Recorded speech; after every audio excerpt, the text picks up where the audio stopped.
Assalamualaikum warahmatullahi wabarakatuh. Saya Fihri Salma Prasetya dengan NIM 21105030043. Di sini saya akan menjelaskan tentang kodikologi dan tekstologi. Pembahasan yang pertama yaitu kodikologi. Kata kodikologi sendiri berasal dari bahasa Latin yaitu codex, yang dalam konteks penaskahan Nusantara diterjemahkan menjadi naskah.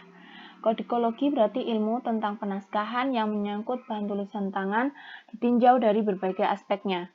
Kodikologi merupakan ilmu yang mempelajari bahan, umur, serta tempat dan perkiraan penulisan naskah.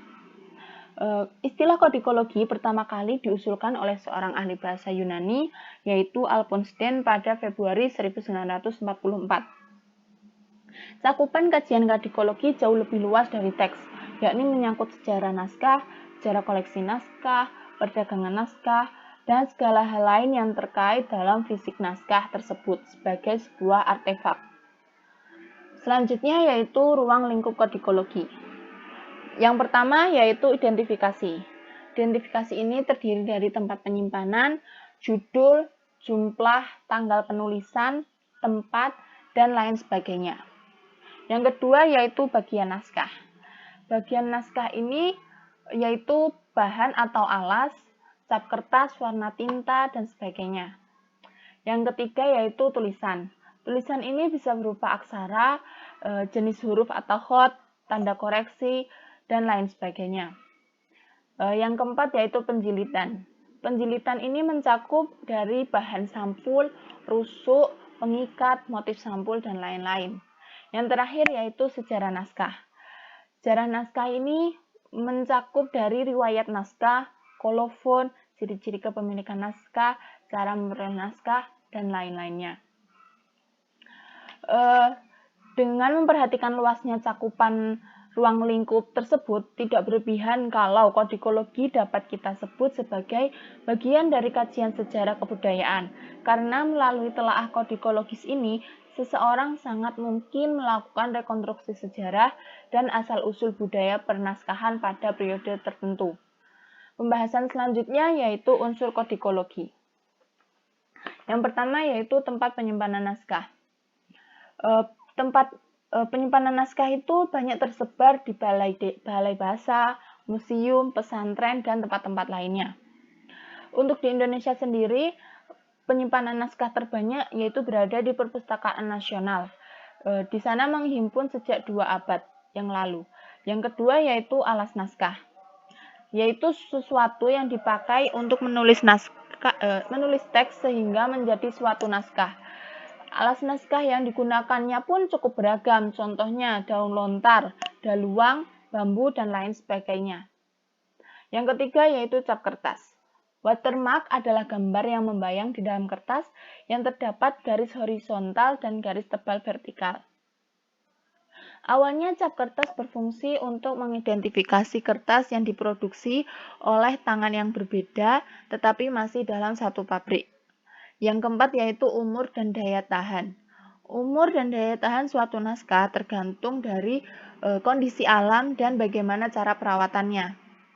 Yang kelima yaitu iluminasi, yaitu gambar pada halaman 1 atau 2 sebagai pembingkai dan penghias teks. Yang terakhir yaitu ilustrasi, yaitu gambar pendukung isi teks, penjelas teks, dan terletak di mana saja, seperti pada contoh di gambar. Penjelasan selanjutnya yaitu tentang tekstologi. Pengertian dari tekstologi. Tekstologi adalah ilmu yang mempelajari seluk-beluk dalam teks, meliputi meneliti penjelmaan dan penurunan teks sebuah karya sastra, penafsiran, dan pemahamannya.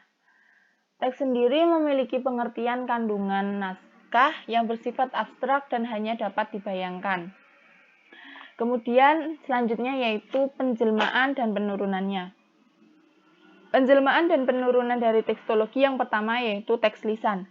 Teks lisan lahir dari cerita rakyat yang diturunkan, kemudian dikembangkan sehingga menjadi teks tulisan tangan. Teks naskah tulisan tangan ini masih tergolong tradisional sebelum ditemukannya mesin cetak dan kertas. Kemudian Setelah ditemukannya mesin cetak dan kertas, teks sangat mudah diperbanyak dengan waktu yang tidak lama. Terdapat 10 prinsip yang dijadikan sebagai pegangan untuk penelitian tekstologi. 10 prinsip itu yaitu 1. Tekstologi menyelidiki sejarah teks suatu karya. 2. Dimulai dari penyutingan. 3. Edisi teks harus menggambarkan sejarahnya. Yang keempat, tidak ada kenyataan tekstologi tanpa penjelasan. Lalu yang kelima, metodis perubahan secara sadar harus didahulukan daripada kekeliruan. Yang keenam yaitu teks diteliti sebagai keseluruhan. Yang ketujuh, bahan yang mengiringi teks harus diteliti pula. Kemudian yang kedelapan yaitu perlu diteliti pula sejarah teks dari karya lain. Yang kesembilan, penyalin dan lembaga penyalinan harus diteliti pula. Lalu yang ke-10 dan yang terakhir yaitu rekonstruksi teks tidak dapat menggantikan teks. Sekian pembahasan dari saya. Bila ada kurangnya, saya mohon maaf dan terima kasih. Wassalamualaikum warahmatullahi wabarakatuh.